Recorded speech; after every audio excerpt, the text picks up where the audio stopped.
Hello Advai. Hello Hello, Hasini. Good sir. Good evening. evening. Hi Ila. Hi Shakti Vilan. Good evening to all of you. Yeah, let me send a message to others.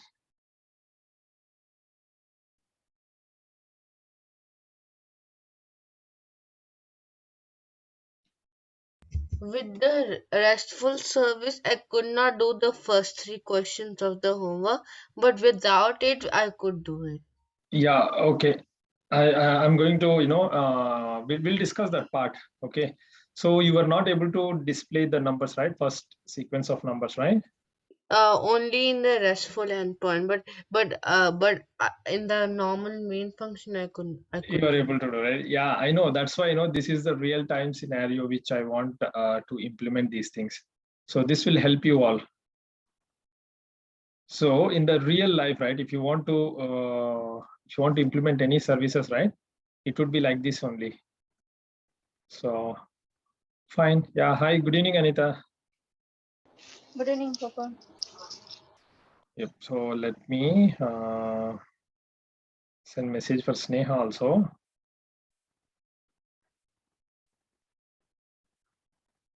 And who else? Aditya, right? Yeah. Aditya. Okay. So, like in the how I do my homework is like I have this this homework package, yeah, and over there I store all the homework in one file so that it does not get mixed up. So repeat again. I stored my homework. I made a new homework package, and over there I store all my the like homework. Okay. So yeah. So you have all your programs in your homework folder, right? Yeah. Okay, that's fine actually. So yeah, before starting the class, I want to understand from Hasini. So Hasini was facing one issue, right, Hasini? So you check this one. So I sent one zip file, right? So with this source code. So let me see where it is. Show in Explorer. Okay, I'll go to that place. So my math service is here.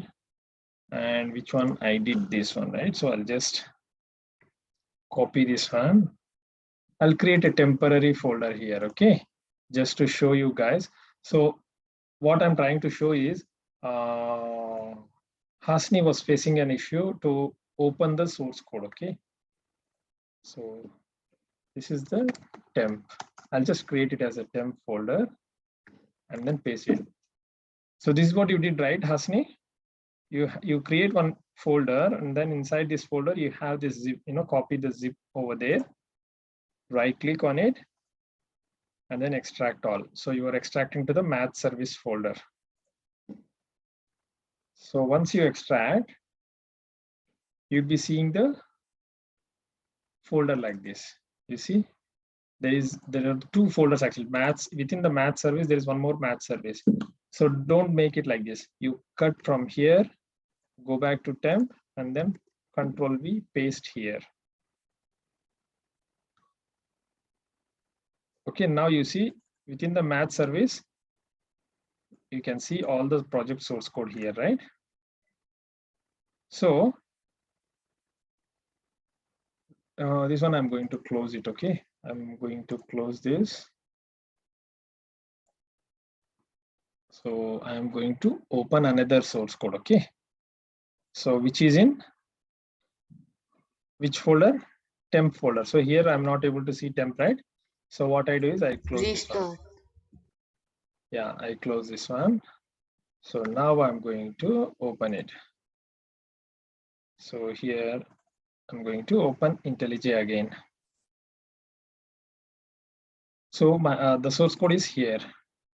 So are you following Hasni? Yeah. Okay, just follow this. Anyways, I'm taking the video also, right? So I'll share you the video links for all of you. So fine. So this is the source code here. So let me open. Did we open that? Okay. Oh yeah, it's opening. Okay, this one I'm going to file menu. Okay, to open any project into IntelliJ, right? Go to file menu. So this is our existing source, right? Sorry, this math service is the one which you downloaded, and you have all the source contents here, right? So you want to import this project into IntelliJ. So what you have to do is go to IntelliJ, go to file menu, and then go to new and project from existing sources.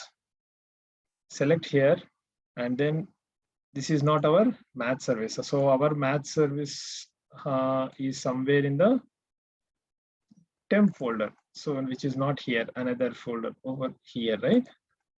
So here we have the math service, right? So select this, and then you can select this build.gradle. Hasni, you can select the build.gradle or this folder itself.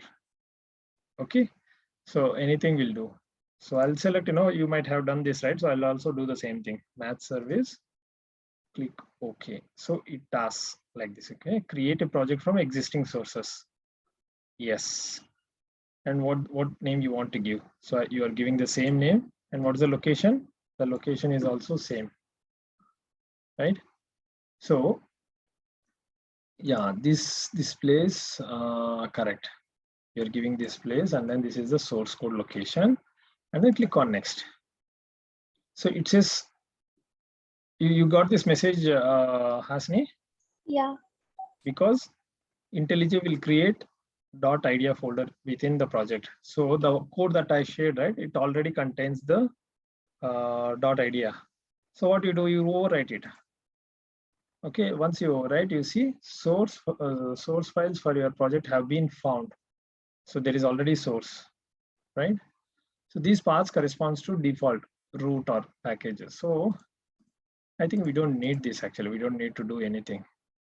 Just unselect it and then this window. So open this. Yeah, this is what you said, right? You are not able to see anything here, right?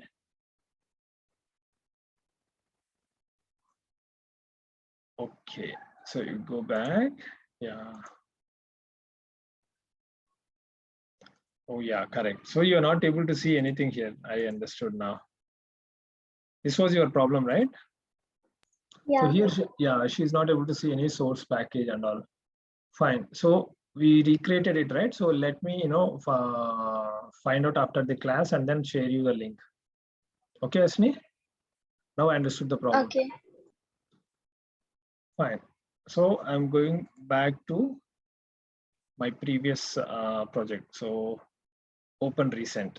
So I want to go back to my previous project. So Sir, I checked the key map reference, but then so many of the shortcuts which are there were actually it does not work in my IntelliJ. yes, some will not work actually. So you can override the key map actually. So if you want to override, right? So you need to go to file and then I'll tell you that part later. So let me open my previous, recent project. So Hasni, I'll send you the correct one. Okay. Okay. So I'll send you the link, how to do that. Fine. So I'm opening my previous one. I'll just close it. Okay. The one which is not working. So this is the exact project. Fine. So we have this new one. Use the open recent. Fine. So as usual, let's start our class today. So this is our PowerPoint presentation. We'll learn about loops, and loops like for loop, while loop. Like if you want to have a sequence of number operations to do the same thing again and again, then we use the loops. So let's learn about those things today. Okay. So now, let's see. Ila, can you explain, the first one? Can you answer the first one? A++ means what?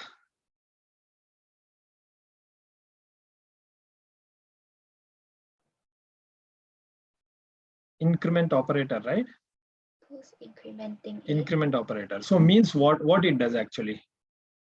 when you specify a plus plus, what will the compiler will do? The Java runtime environment, right? How does it treats this statement?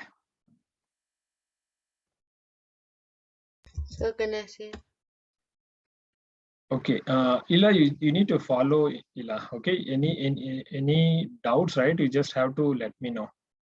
Fine. Okay, I'll pass it to Advi. A plus plus means that it will treat it will increment the a value by 1. Exactly. Ila, can you repeat again what Advi said?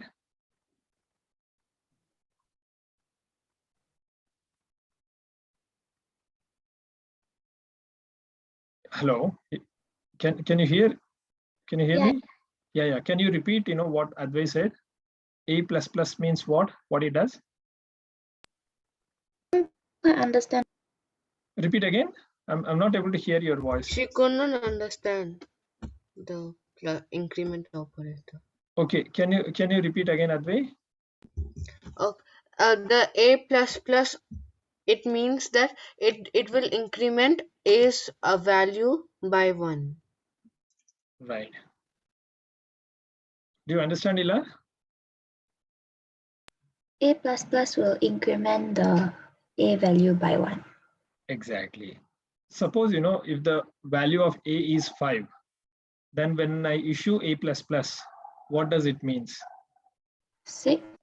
Exactly. Okay, you understood, right? A plus plus is nothing but it increments the value by 1. So similarly, you answer the second one.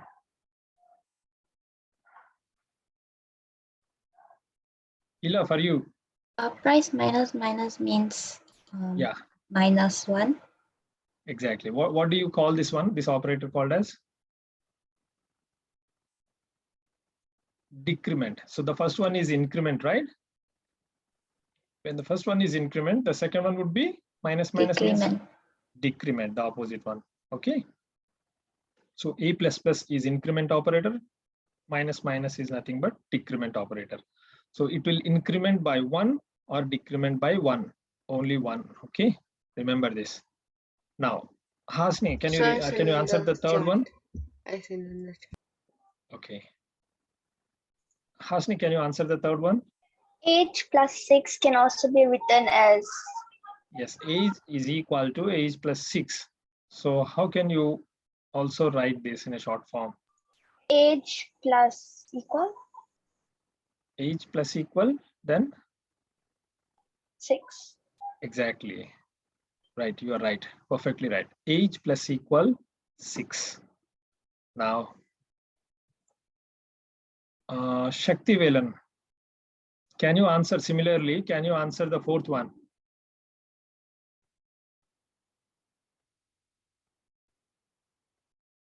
Oh, I think his audio is has got an issue.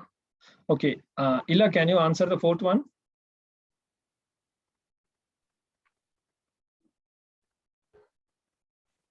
Height equals height minus 10 can also be written as. So Yes. I send it to the chat. Yeah, I'll check. Correct that way. Yeah, Ila, can you answer the third one, Ila? Age equals age plus 6 can also be written as. Yeah, can also be written as.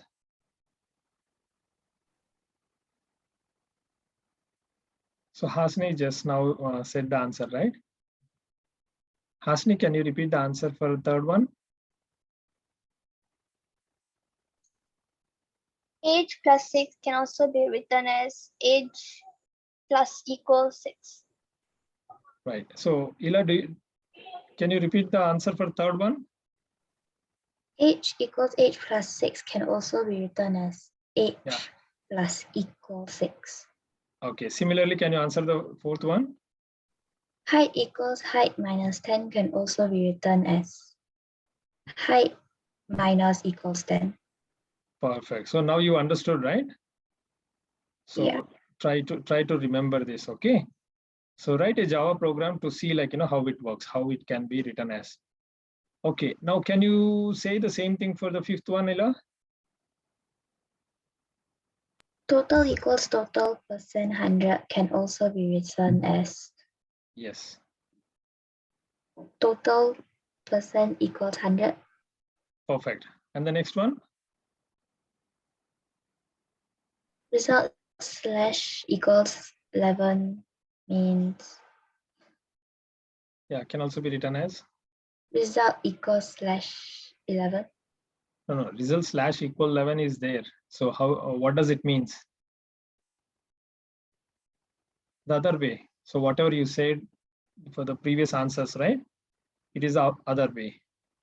So can I say? Yes. Re- Right. result. No. Wait. Let Ila answer. Ila, for you. Last two is for you. Ila. Result Result slash equals result slash equals 11 means what? Okay. Say the third answer. Say the third answer. H plus equals 6. Yes. Age plus equals 6 means what you have written? What does it means? H equals H plus 6. Similarly, can you answer the last two? Result equals result slash 6 slash 11. Perfect. Result equals to result divided by 11. Okay, this slash, forward slash is nothing but divided by. Okay, now the next one. Overall equals overall Into, you can say it as or into 25. Into 25. So star is nothing but asterisk. The Java program treats it as multiplication. Okay, the forward slash is Java program treats it as a division. Now Anita, the last block highlighted in red color, right? It's all for you. Private Is visible to only the particular class. Only within the class. Correct. Only within the class. Within the class. Okay. Protected is visible to only within the package and the subclasses. Within the package and subclasses. Perfect. And third one? Default is visible to within the package. Perfect. Next one? Public is visible to all the packages. All the packages. Correct. And what about the last one? Access modifiers are specified for. So for which items you will specify? For which identifiers or for which class before things? The class? Okay, and for what others you can specify? Only for the classes? Is it methods only for the, also? Is it only for the classes and functions? No, the variables also we can.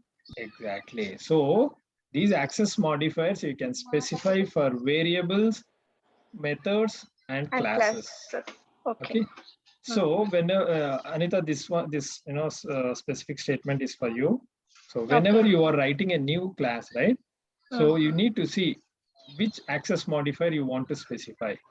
So that how will you decide? Based on what kind of class you are writing. If you're writing a service layer class, right? So the service layer class should be visible in the other packages also, right? Then so if it is visible in the other packages, what you have to make, either you have to go with public, or if you're subclassing that, then you have to go to protected. So now you understood, right? The access modifiers. Yes. Yeah, just memorize this part, like in future, right? So you may just follow the steps. Fine. Good. I feel happy that you answered all these things. Yeah. Thanks. Good. So just recap of this one. So default is visible within the package. Okay. And private is visible to only the class. Public visible to all the packages, and protected visible to package and the subclasses within the package and the subclasses. Okay, this part, Hasini, Ila, Advay, you may not, catch it now. So slowly, when you start building the programs, right, you will understand this part. Okay. Sir, I understood it. Yeah, I know Advay, but as a default, thing, right? So you still need, a lot of things to understand. So this is just on a higher level. I'm explaining this part. This is quite important due to security reasons. Okay. Good. So now let's see. We have done the operators. 2 RESTful services we have written, right? The first one is arithmetic operators.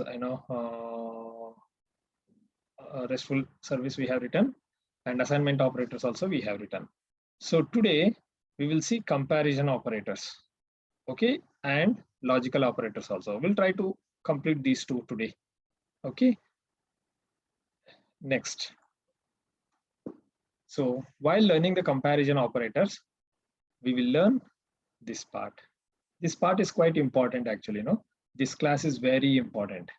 You know why? Because of these statements. Yeah, it's very Loops. We say conditions. So if is a conditional operators, okay? Conditional statements. So we will learn these 3 today. How? By writing a RESTful service to learn the comparison Yeah, operators it also. requires an if statement also. Right. So let's see, get into this one. So we have, conditional statements, right? We have quite few actually. So among those, let me focus only on the if else and nested if statements today. Okay. We have another switch case also. So that part, we'll take it later. So we'll understand this part first. If statement, this is only if condition. It doesn't have any else or anything. So only one condition. It's a pure if. Yes. So you see, for if else conditions, what usually it does is the matching criteria. If means the expression within the if statement, right?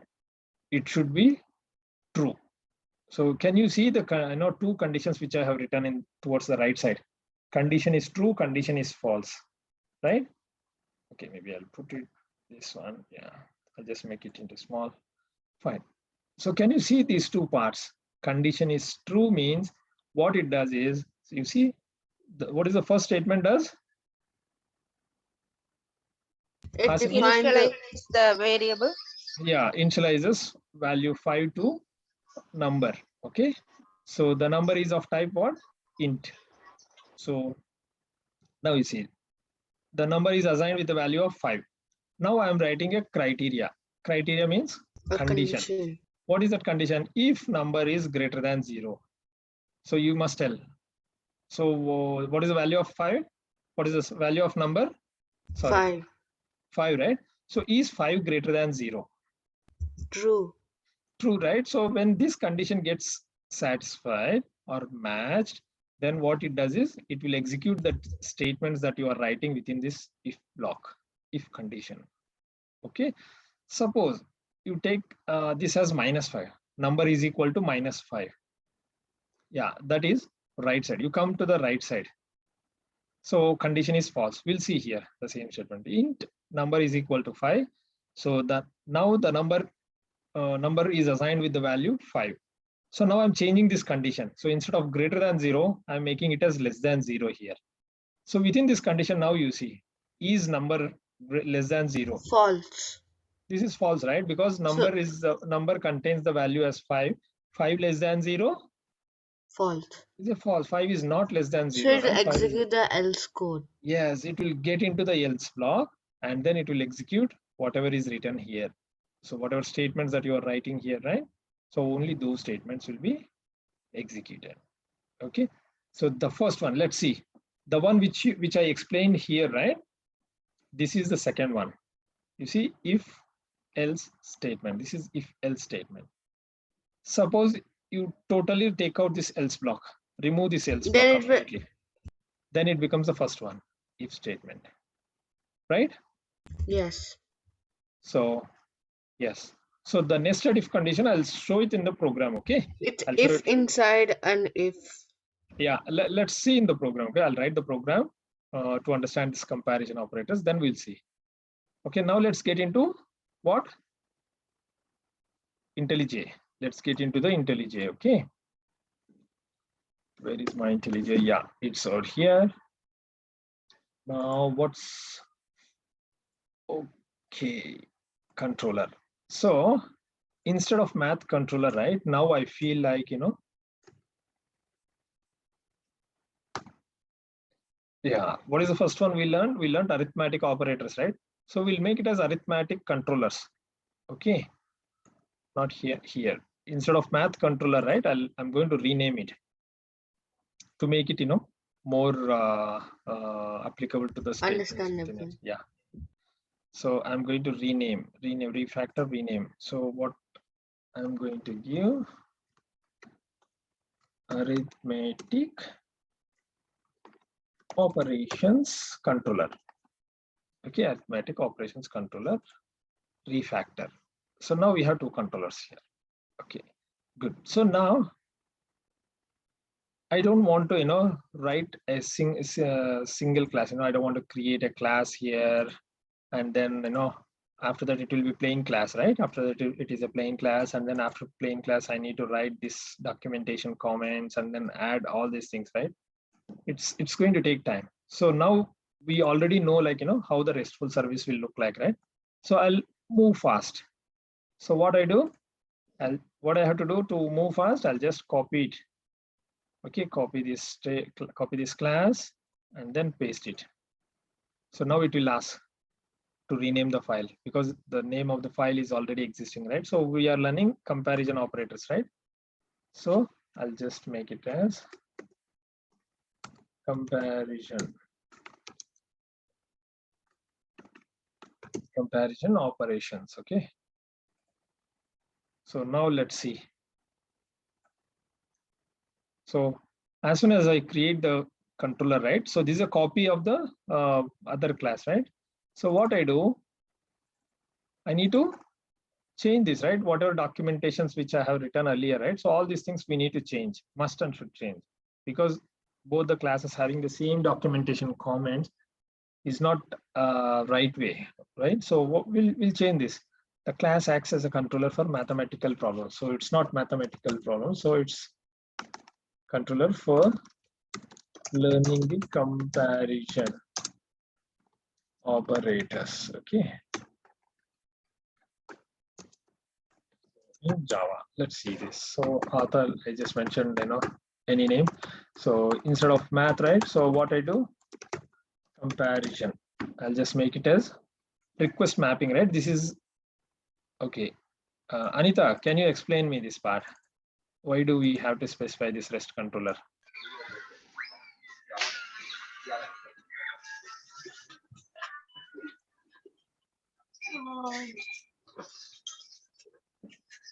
To know which service need to call. Yeah, this is for the you are declaring this class as a RESTful service, right? Comparison operations controller. Oh, okay, this one we don't need, so I'm going to take it out. So this is a plain class, right? If I don't specify anything here, it's just a plain class, right? Let me delete this. So I deleted this and I deleted this. See, it is a plain class now, right? So I want to make this class as a RESTful service. If you want to make this class as a RESTful service, first Spring has to identify it as a RESTful service, right? So how Spring will understand? It should have this annotation. Okay, when it has this annotation, right, then Spring will treat this class is going to expose some endpoints and treats this class as a RESTful controller. So when it treats as a RESTful controller, it needs to have some URL pattern, right? So request mapping, you have to give a request mapping here to expose this controller as this URL. Okay. And after this is method, class level, right? Class level mapping. So once you have the class level mapping, you need to have the Method level mapping. Yeah, method level mapping is here. So it also have the same, get mapping. You can use get mapping or you can use the same request mapping also. You can use same request mapping also. You can use directly here. So there are multiple ways of implementing this part. This part you can write it. Okay, we already learned Git mapping, right? So instead of Git mapping, what I will do is we'll learn new thing here. Okay, a request mapping only I will give. Okay, in this request mapping,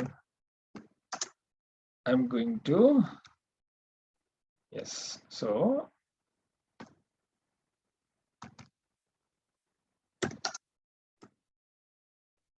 we have a method.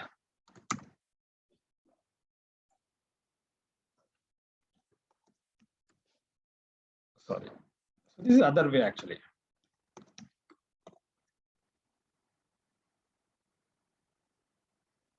So not method type, media type. Is it media type? No. No, method type only.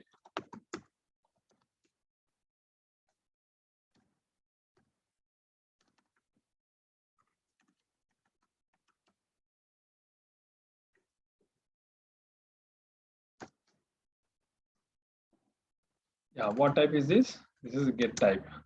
So we can give request method is get.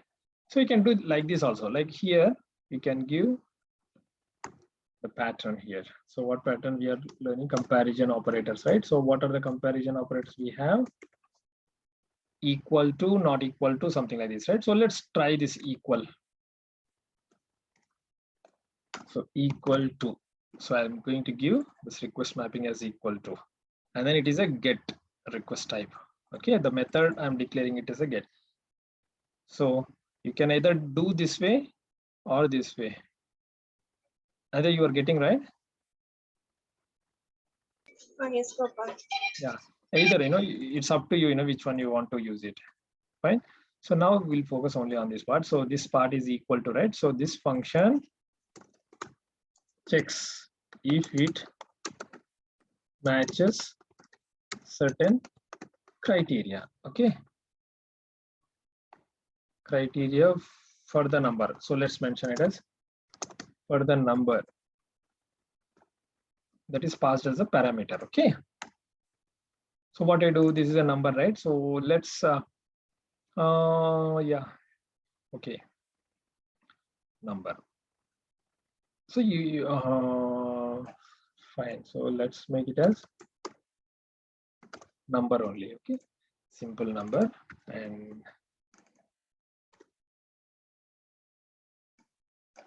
so this part we don't need, and return the result. So I'm going to return the result, and this part, okay, criteria check. So, or you can check the criteria or apply criteria, something like this. So you can give the apply criteria check or something, whatever name you want, you can give. So I'll just write it as instead of apply, I'll just make it as check criteria. So now int is the query parameters that is passed to this URL, and here we will learn about if condition. So learning if statement. Okay, so what I do is we have a criteria, right? So our criteria is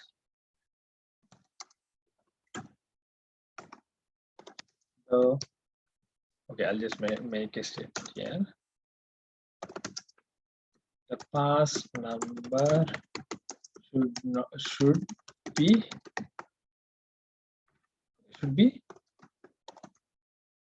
greater than 0. This is this REST endpoint, right? This REST endpoint, what it does, it will check. Okay, we are checking the equal to, right? So if you're checking equal to, then we'll make this one as should be equal to 100. Okay, so 100 or multiple of 10. Multiple, did I mention wrongly? Yeah, this part. Okay, multiple of 10. So you know what is a multiple of 10? 10, 20, 30, 20, 40, 30. 50, right? So that's all called as Multiple. multiple of 10.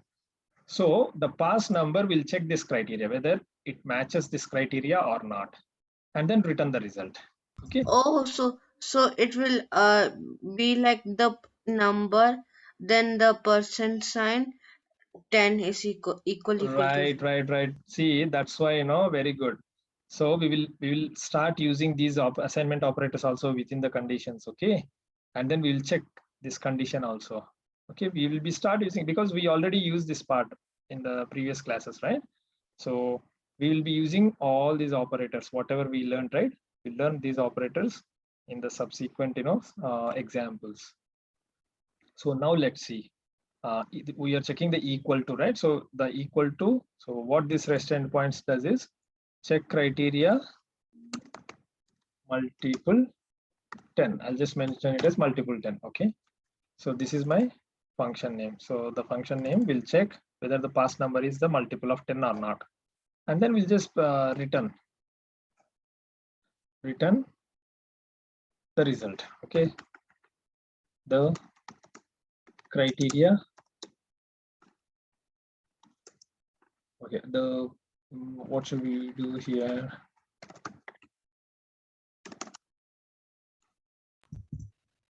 The past number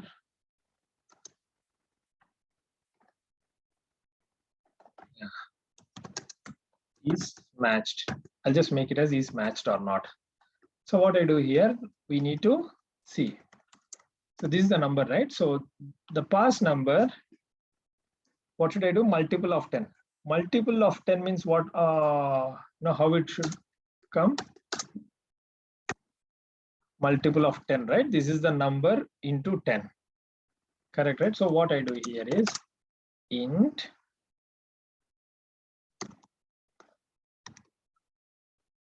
multiple. Okay, instead of this, I'll just name it as 10 multiple. So here there is a complaint here. What is that? Semicolon.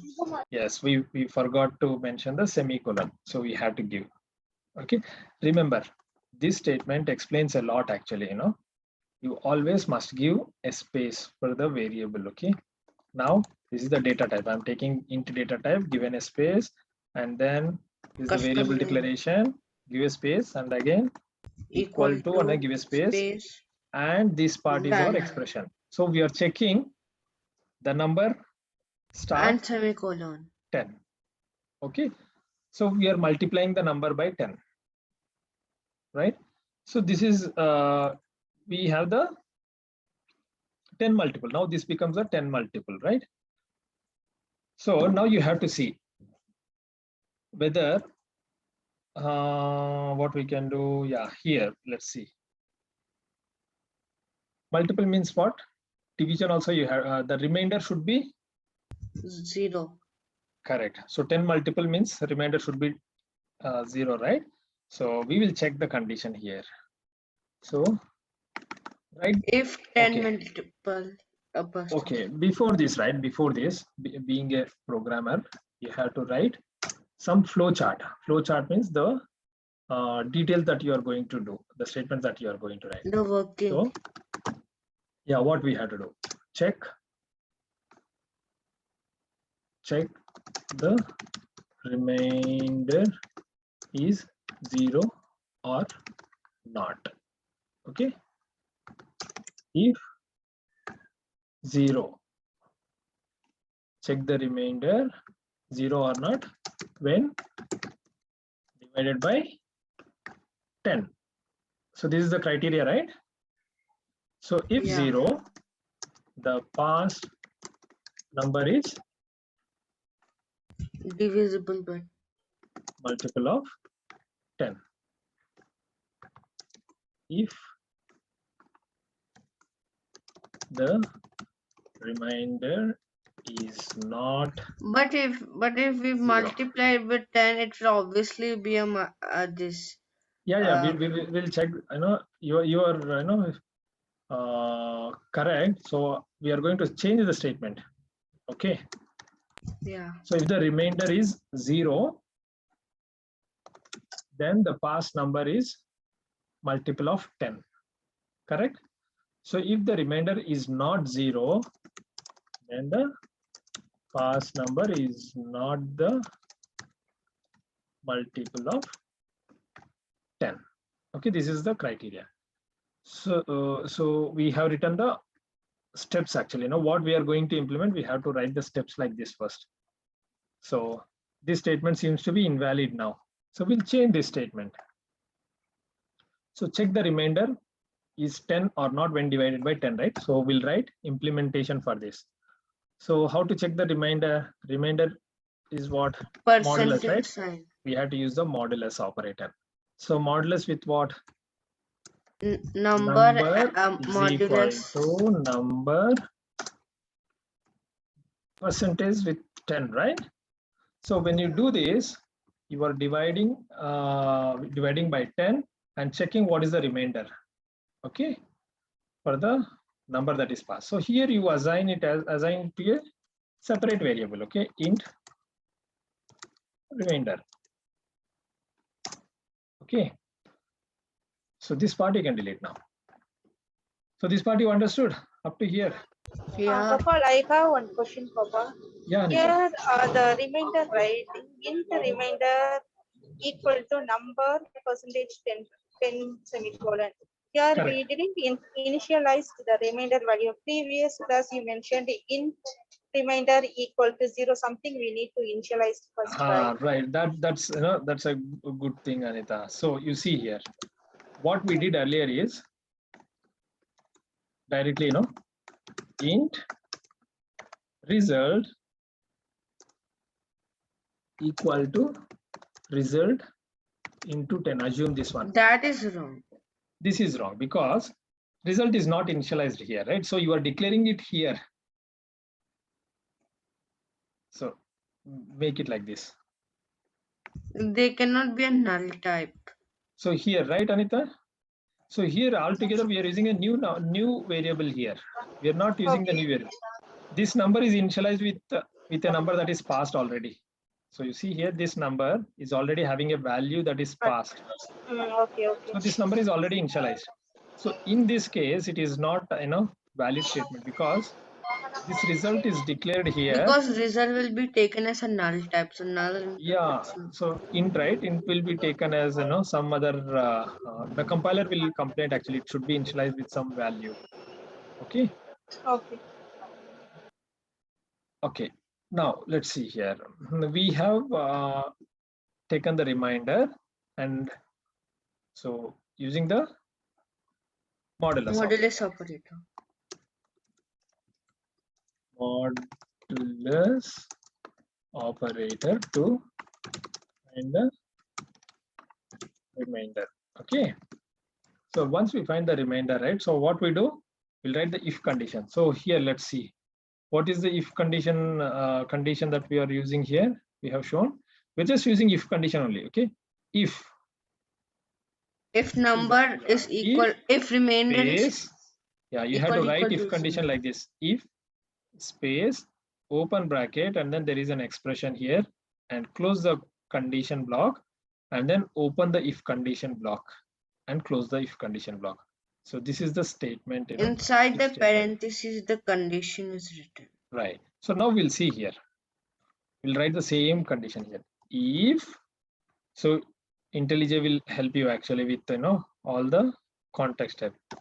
You can directly enter. So it will automatically give you a space. You don't need to manually give a space. So within this condition. So what condition? So let's if remainder is equal to 0. Right. So here what we are learning here is we will go back to previous screen and then see comparison operator. So comparison operator is equal to. So we will learn this one, equal to. So now let's see if remainder equal to what? 0. 0, exactly. So the remainder is should be 0. So we have hard coded the value 10 here. Okay, to see whether the remainder is 0 or not when it is divided by 10. So if the remainder is equal to 0, so if you have here, Now it will show the output. yes, so we need to send some value here, right? So what I do here, now we will use the another Boolean type here. So what will be the Boolean data type values? True and false, 0 and 1. True and false, right? So Boolean. So I'll make it as a result here, okay? Result, initially I'll make it as false.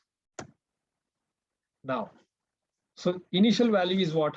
Result, we will treat it as like whatever value is passed, we'll say it as, result is not matched. So we'll take this default assignment operator. Now, remainder once the condition is satisfied, right? Result is equal to true. Then we will make it as True. result is equal to true. Okay, if the condition is matched, then we will make the value of result equal to true. Okay, this part I have to add it here, right? So the third statement is there, right? The third step in our algorithm. If remainder is not 0, so is not 0, we need not check, because the default value won't is even actually execute it. no, the default value we are treating it as always this statement. We are always treating this statement, right? Yeah. So we can make it like this. If the remainder is not 0, means by default we are assuming that the number passed is not multiple of 10. So that's why we treat it as false. That's why we will check the condition after this statement. So when we check the condition after this statement, the remainder is equal to 0, then we'll enable it as result equal to true. So now the result, we will just we can write the operation result is plus result. Okay, here, yeah. So the result is the pass number is matched, or is multiple of, or is matching our criteria or not. Is, can we also say the operation result plus result? The operation result is, or we can say it as, we can see we will add this statement in a more business scenario. Business scenario is what? The number passed is eligible to your criteria, true or false. So if assume that the one who is implementer, right? So they have certain criteria. We don't want to expose what is the criteria. So the third person will just pass the number. So check if this matches your criteria or not. So they pass the number and this is our criteria. We check this criteria, matches or not matches, we will return it back to the REST endpoint. Okay, now fine. We have done this whole part, and here we have learned only single if condition. Okay, we are learning only if condition here. Pure if. Pure if. So we'll start the application.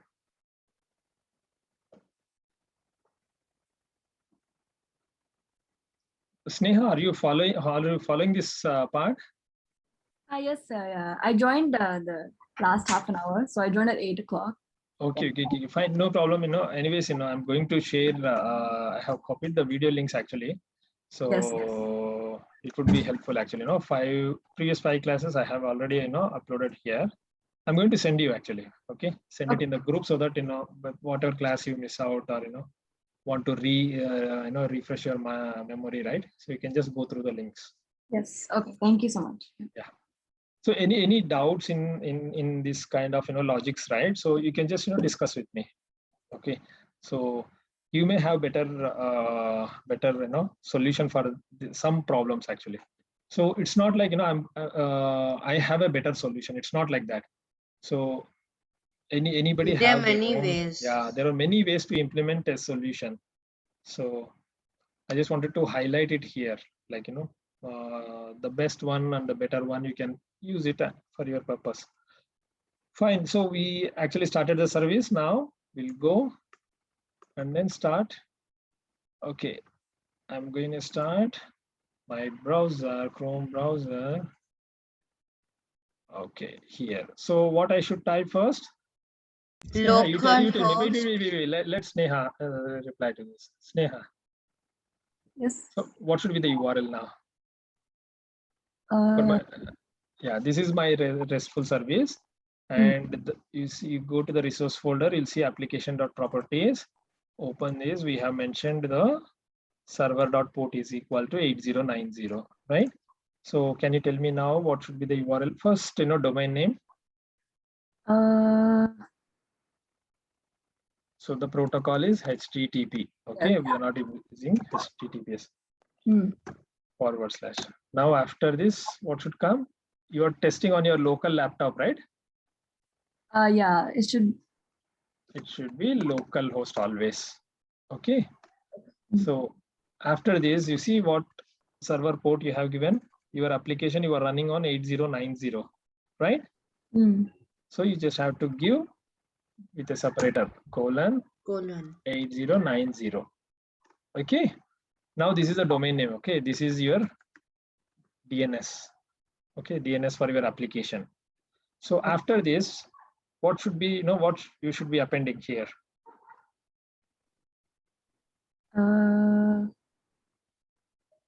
We should go to the controller. Okay. Yeah. You should go to the controller and you have to see the class level mapping, request mapping. So what is the class level request mapping? The such API. API comparison. Okay. You just have to give that.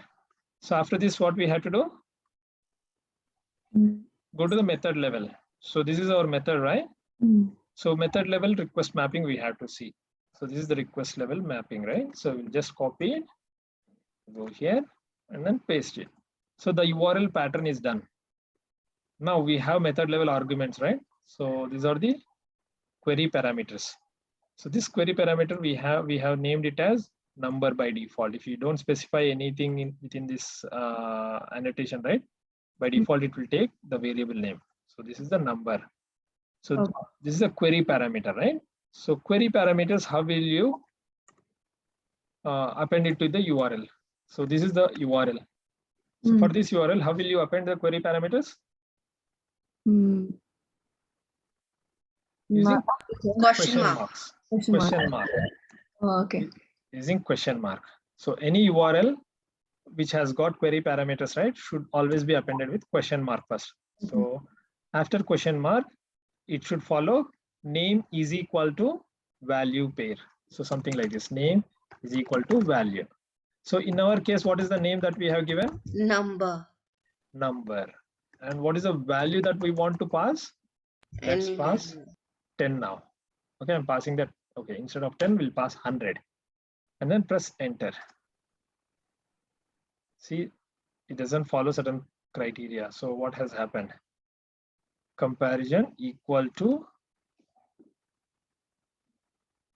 yeah. So seems like it is not, properly referring to this. So let's try the default way, like this, get mapping directly.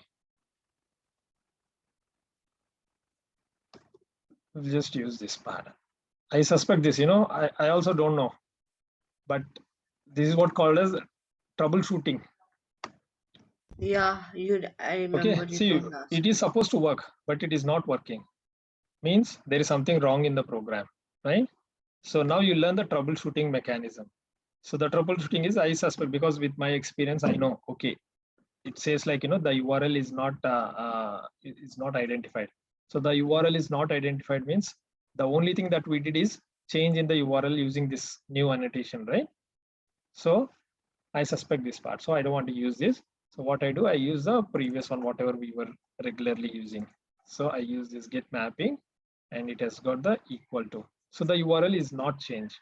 So it will be same. So now I just restart the service, because if we change the code, right, you have to always restart the service. I remember the troubleshooting word you told last year. Right. Troubleshooting is a very important concept for the developers, So Anita knows better, right, Anita? So Yes, Anita sir, does but a lot of troubleshooting. Yes. So now I actually given the URL, this presenter. Now you see, I pass 100 and you get the result. The number passed is eligible to our criteria. Okay, suppose assume that you are exposing this service for the SingPass or government organization like Ministry of Health or someone. Okay, the MOH result for your what is that, lucky number, just mention like this. So you whether your number matches with the MOH result or not, something like that. What do what is MOH? Ministry of Health. Yes. So whenever you send some value to MOH, assume that this service you are doing it for MOH ministry, you are working for Ministry of Health, right? So Ministry of Health don't want to expose this logic to outside world.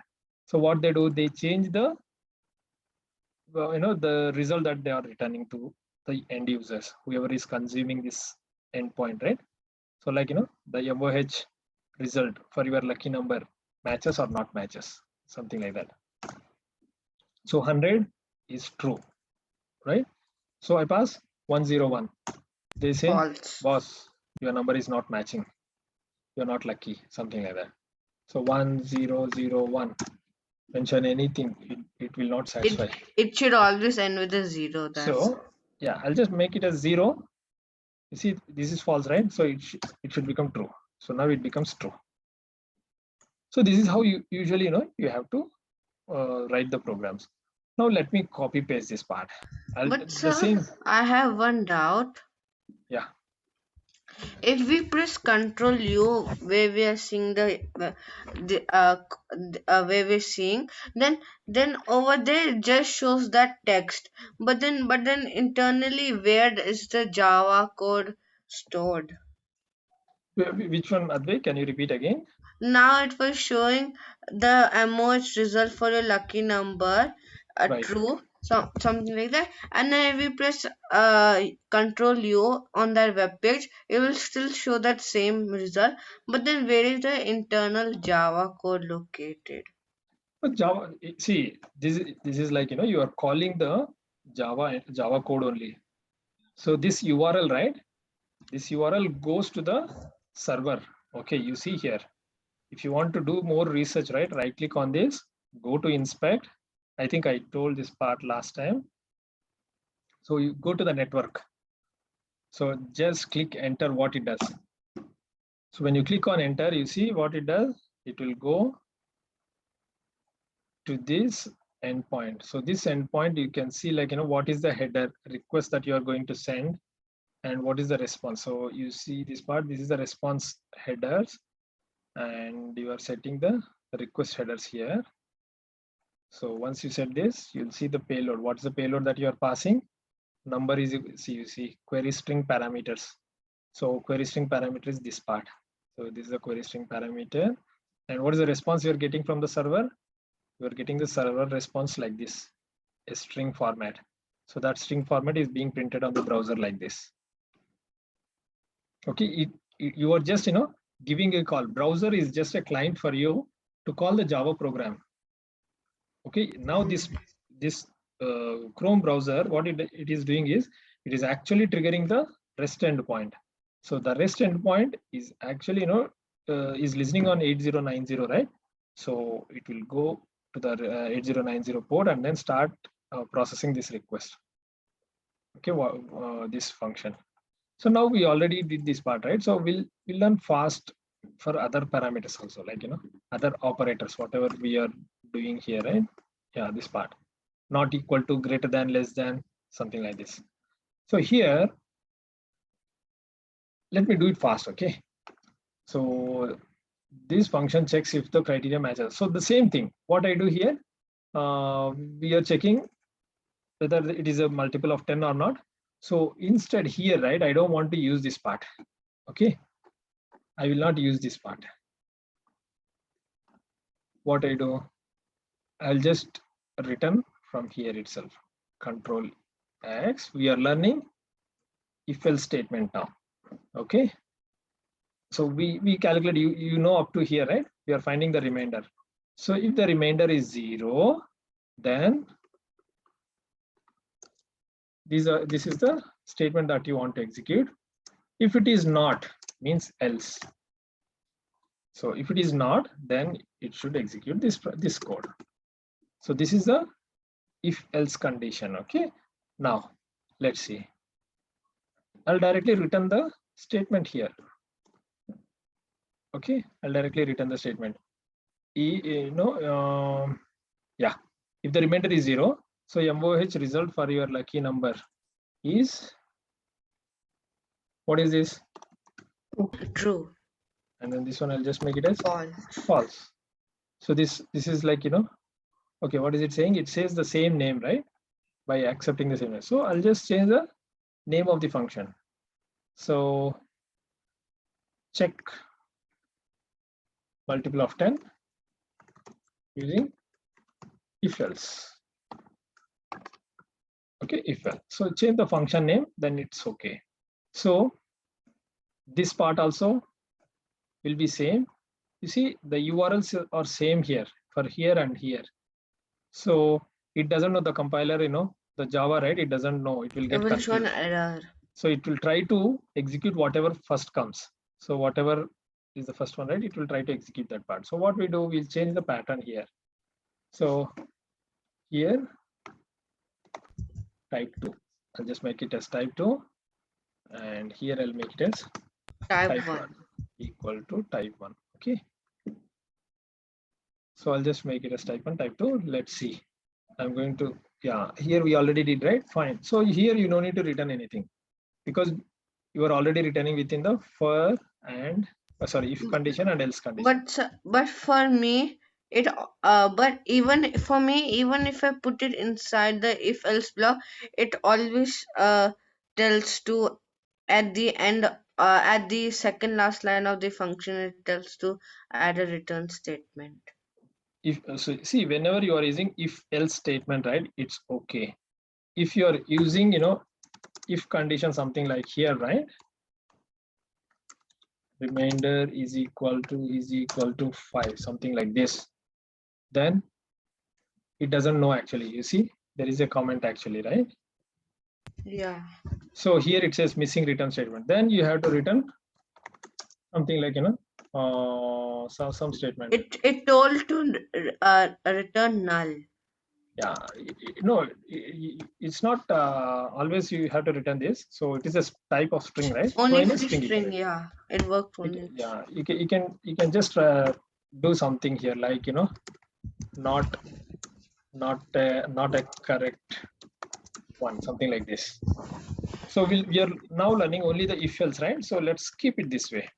So just if and else, if they are returning, right? So you no need to specify, you know, after this condition also. So after this statement, you don't need to specify one more return because it always goes either this or this, right? So if it goes inside this, already have return. So this function returns string. Suppose if it goes inside this, it already has return. So both the conditions, you know, return something. So this function will not complain anything. Okay. So now one more thing I want to say. So if there is, you know, the statements within the if condition or else condition, right? If there is only one statement like this, right? One statement like this, you remember, we no need to specify this open bracket and close bracket here, like this. If you have only one statement for the if else condition.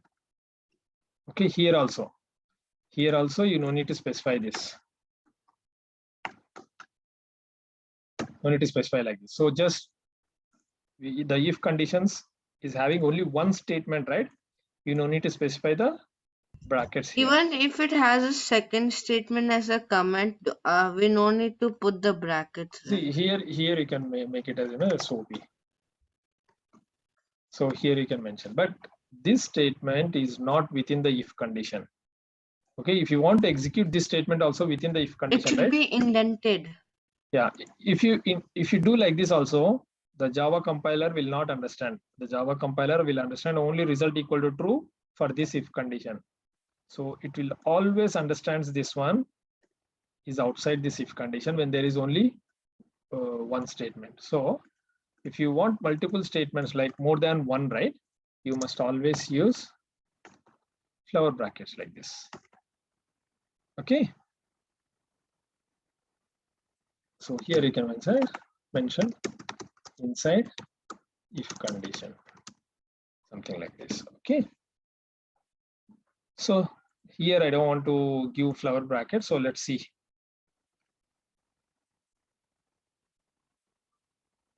And yeah, now let's see the type 3 also here. I'm going to copy and then paste it here. So check the if, else, if. Okay, I change the name and this one is type 3 now. So type 3, right? So yeah, now I want to see the multiple of what is that? Yeah, if okay, the same use case, we'll add one more. So if it is a multiple of 5 and 10, sorry, what is that? 25, something like this. Okay, this is remainder. That was the exact same number I was thinking, 25. Yeah, so you have to see, like, if the number is a multiple of 10 and 25, then you return true. That's one more criteria. Then in the remainder is remainder 10 is equal to 0, then we can write a 2 ampersands. Then Right. So that part we will check later. Okay, now I want to explain if else condition, right?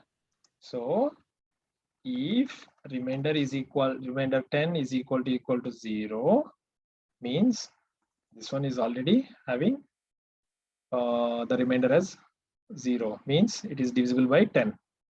Okay, after that we will use else if condition again. If, else if, open bracket, open and close this and return the statement here again, control. Okay, inside I mode. And here I will check remainder 25 now. So either 10 or 25, it should return okay. So now the criteria is changed. Else we can write return -1. Yeah, if the number is not divisible by either 10 or 25, just return else statement. So here you can return it as, here also you can return true. So here you can return false here. Okay. So yeah, the here you can mention the number is a 10 multiple. Okay, you don't need to mention this part. You can just mention the number is a 10 multiple, right? So here you can just say the number is a 25 multiple. In the last, you can say the number is not a multiple of 10 and 25. Correct. So the number is not a multiple of 10 and 25. So this is the criteria for writing the if, else if, and else statements. If, else if, and else statements. Okay. Now the same thing we will do. What? Yeah, if nested if also you can actually within this, right? So we will do one more thing also. Yeah, what is that? We will just use the same problem statement.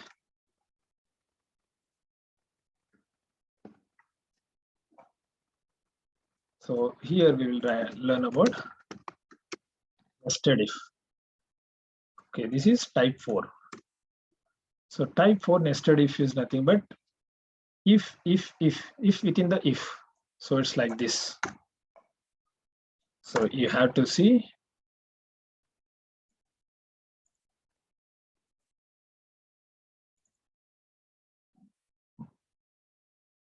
It is showing a red underline. Yeah. So what we can see is like, if the number passed is a multiple of 10, or if it is an even number, or if it is a divisible, is a number divisible by 2, 3, something like that. So we'll just take a problem statement, simple problem statement like. Oh, so we if a get the multiple. If it is a multiple, it checks the factors. Correct. So we will do something like that. So if a number is divisible by 2, okay, if a number is divisible by 2, then you should check other condition, right? So you have to check if it is divisible by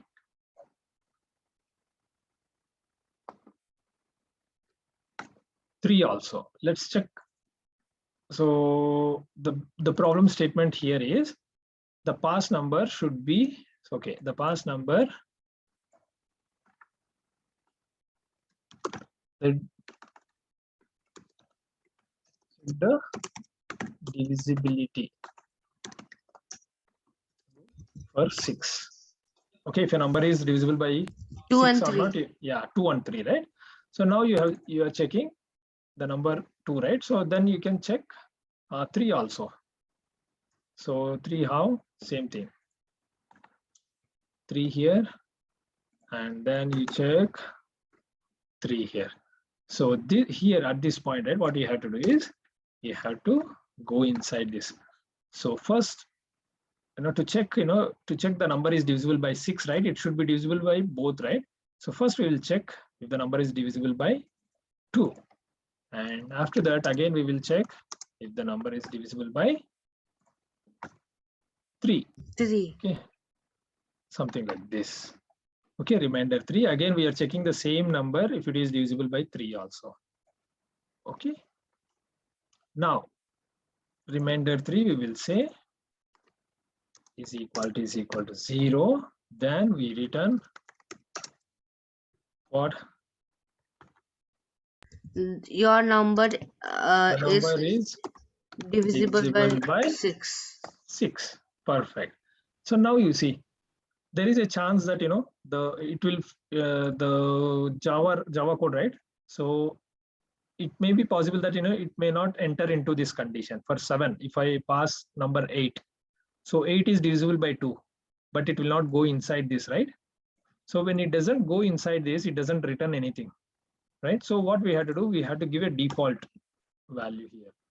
Like either you can give default here, or you can give else part here, else here, something like this. Okay, so here I don't want to give anything, so we are learning about only if and nested if, right? So here by default I'll just give a,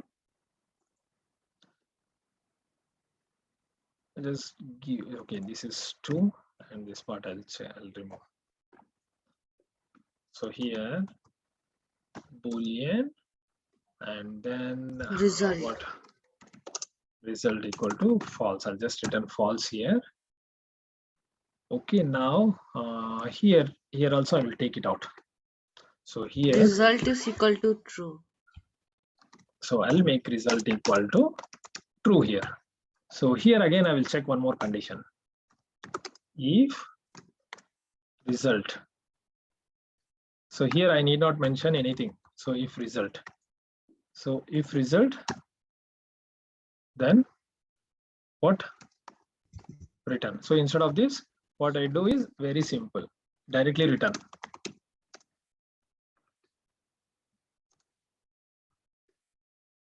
So what is that? The number passed is not divisible divisible by by 6. 6. Okay, here we mentioned here 6, and then here if condition, if result equal to true, and then here return.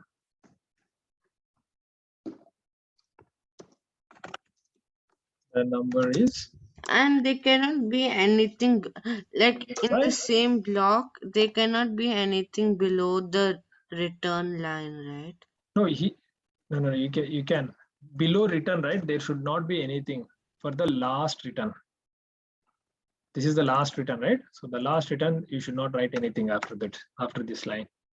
So now you understood. So this logic, right? You can write in many ways actually. So here I just wanted to explain nested if condition. So here We can we can also write the logical AND operator. yes. So logical and, right? So which comes here. So when we are learning this one, we will actually change the same thing. Okay, change the same use case according to logical operator usage. Okay, now we are done here, and then let me start this service. We have given the for equal to 4 types here. So here You can just copy similarly, paste right? one. Similarly, I want you all to practice this part. You see here we are having not equal to, greater than, less than, greater than, right? So if else condition, you just use this So operator. I already did for the comparison operators. Okay, good, very good to hear, Advay. So now we started this service, right? So let's go here, and then we change it, right? So we'll just make it as type 1. So what is the type 1? I'll just pass the same thing, enter. So it says the which result for your lucky number is true. So I remove last 0, it says false. Okay, now let's try type 2. So what is the type 2? Type 2 also same. If the implementation is same with type 1, then if you add zeros at the end, it should always return true. Now type 3 will change. What is the type 3?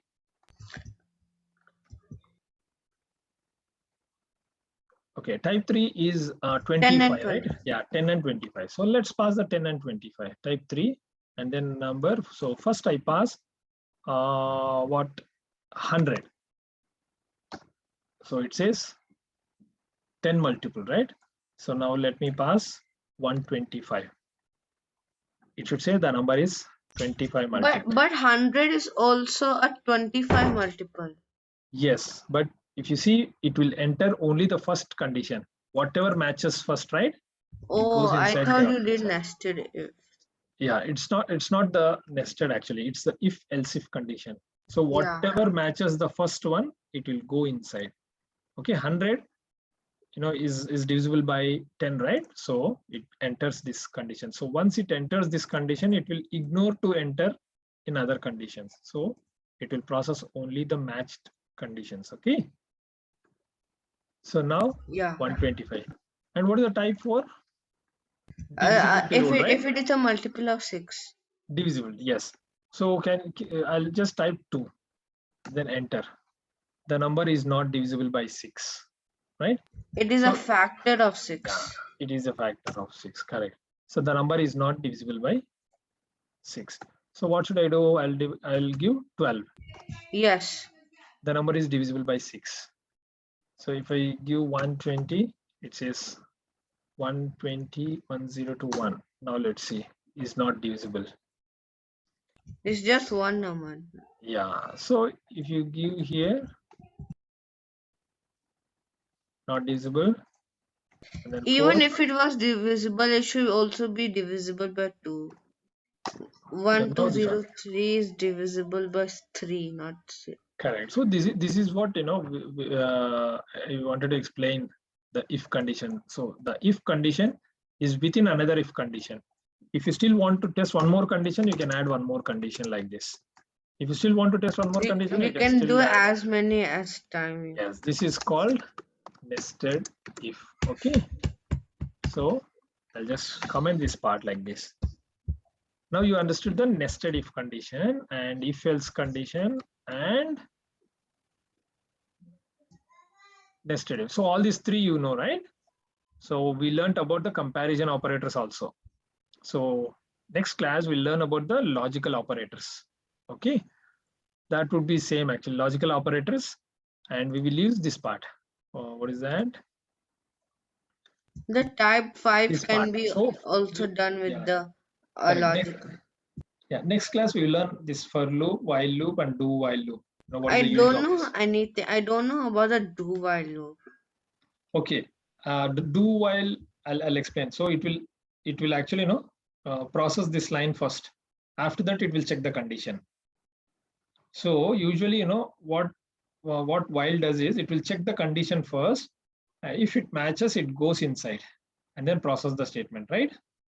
Do while, what it does is it will process the request, process the statement first. After that, it will check the condition. Okay. Yeah. So the thing is, like, you want to execute for the statement that is mentioned inside the do block, and you don't want to process again based on the condition, then you can use do while loop. So I'll explain in the next class for all these three looping statements. Okay, now as I already explained this part, right? So if else condition, so you can try to implement this part actually, some of the practice work I have given. Yeah, mostly, these parts you will be able to answer only when you are aware of this.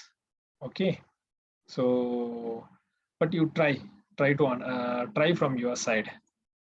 Okay, try from your side. Otherwise, from next class onwards, next to next class onwards, what we are going to do is whatever problem statements or practice work I am giving, right? So some of the programs I'm going to write it like this, and then you'd be seeing what I'm writing, right? So that way you can match your understanding, and then you can do the problems for yourself also at your side. Okay, so that's it from my side. So anything you just post your queries on WhatsApp, and then Hasni, I owe you the project configuration, so I'll send it to you later. Okay, yeah, I'll send you the today's slides also in PDF format for you to refer, and video links also I will share today. Okay, thank you all. I'll see you on next class. Okay. Yeah. Bye to you. Okay. Bye. Bye. Yeah, bye. I want you all to practice. Okay, if you don't practice, and whatever I explain, it's no use actually. Okay, I want you all to practice. Sneha, practice. Yeah, I will definitely like look at the previous recording and Yeah. Try yourself. Okay. Okay. This way at least, yeah, you'll be trying. Once you try, right, you'll come to know. yes. Yeah. Thank you to all of you. Yeah, that's it from my side. See you in the next class. Bye. Bye.